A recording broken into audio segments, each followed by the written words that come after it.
Our panel is with us now here at the family table. Strategist, Democrat Joel Payne, Republican Matt Gorman, and my beloved colleague Nancy Cordes. Great to have you all here at the family table. So I want to talk about this acronym, TACO, and an engagement at the White House yesterday that caught our eye. Let's roll it.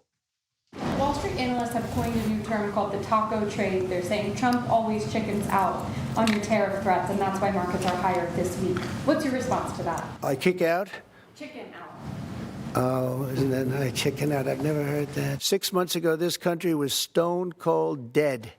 We had a dead country. We had a country people didn't think it was going to survive, and you ask a nasty question like that. It's called negotiation. Don't ever say what you said. That's a nasty question. Go ahead. Mr. President, To me, that's the nastiest question.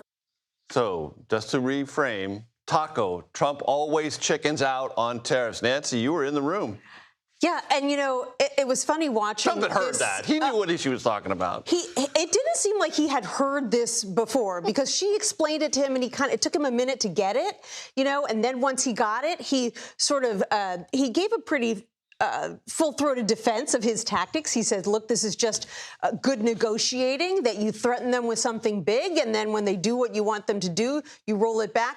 But it was almost like as he went along, he got more and more offended by the TACO acronym. And so it was right then at the end where he said, that's a really nasty question. But up until then, he had been, you know, pretty happy to answer it. And that acronym comes from Wall Street traders who've basically built this into their expectations model of where this tariff policy, such as it is, goes. Matt? Yeah, it's clear that they have an idea that they don't ever think these will actually see the light of day, at least on a permanent basis. As Nancy said, this is a negotiating tactic. However, this instance reminded me of the time we also accused Trump of chickening out, and that was in the 2011, 2012 time where we said he would never run for president. He's chickening out, and eventually he's like, you know, I'm going to call your bluff, and he's going to go even further than we ever expect. So I would caution those that suddenly expect him to always chicken out. Even if it's just to spite you, he will go further than you think. And the author of that question, Megan Casella of CNBC. Joel, your sense of that? My sense is that Donald Trump got called out on what he's doing and didn't like it. And Matt, I appreciate the attempt to spin there, and I understand what you're trying to say. Here's what's different. Donald Trump, when he is doing this, what he calls negotiation, it's not as smart or as 3D chess as he thinks it is, because you've got the entire global economy at stake. This is a pretty high stakes game of chicken, pardon the phrase, that he's playing. And I think it's more than just Wall Street speculators not buying what he's doing. It's people who have to buy product months and years in advance, who have to make decisions based on what Donald Trump is doing, who can't, because he's not a reliable narrator. And I think that's the real issue beyond making fun of him because the acronym TACO is a little funny to say. And this is going to play out now in the courts at a very high level because the Supreme Court, if the White House gets its way, and I believe it will, is going to decide what are the limits of presidential authority when it comes to tariffs. You know and I know, it's basic civics, Constitution invests taxing power in Congress, not the presidency. And a tariff's a tax. The president said so this week. This is a big deal. Whatever the court decides will either limit dramatically or vastly expand this tariff-making power of a president. You could say that about immigration and DOGE as well. Like the first 100 days are about what Trump could do himself with a pen and executive orders that were prepared ahead of time. These next 100 days will be about Congress and the courts. They can pass that bill, and what the courts finally, likely the Supreme Court, end up deciding on a host of those issues, including tariffs. But imagine if you are a country trying to negotiate with this White House. And there's this window now where you're trying to figure something out. Do you negotiate more? Do you negotiate less? Right. You're trying to get it done as quickly as possible because initially White House officials said 90 deals in 90 days. We're now almost 60 days in. We've had one deal.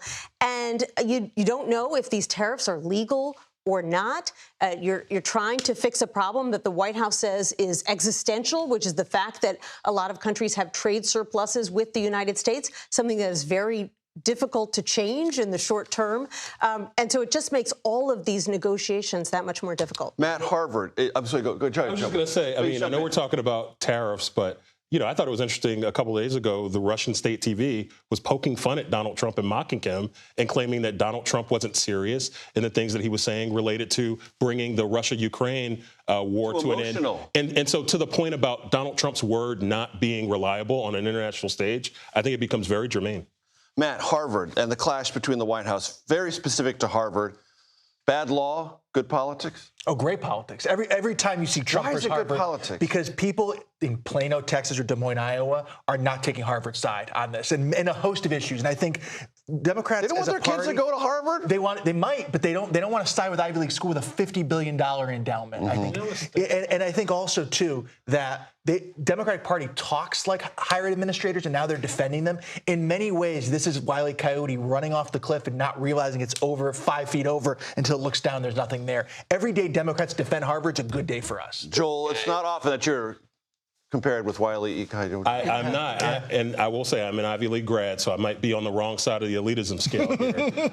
I would say this. You talked about Plano, Texas, and Des Moines, Iowa. There are a lot of people in those communities that want their kids not just to go to Harvard, but other institutes of higher education. What they don't realize, maybe, and what they will realize very soon, is that when Donald Trump talks about stopping foreign students from coming to places like that, you know what that means functionally? Less people from Plano, Texas, and Des Moines, Iowa, getting to go there and have their education paid for.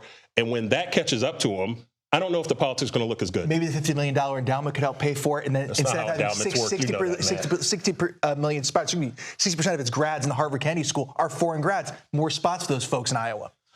Nancy, Elon and many associates walking away from their special government employee status this week. Right, and they had to do that. The end of DOGE? It's not the end of DOGE, according to Elon Musk, but it's the end of the consistent driving force behind DOGE, which was Elon Musk. However, DOGE now has a president. He may zoom into cabinet meetings now. Right. He'll come back. There's going to be a seat for him at the table whenever he wants it in the White House.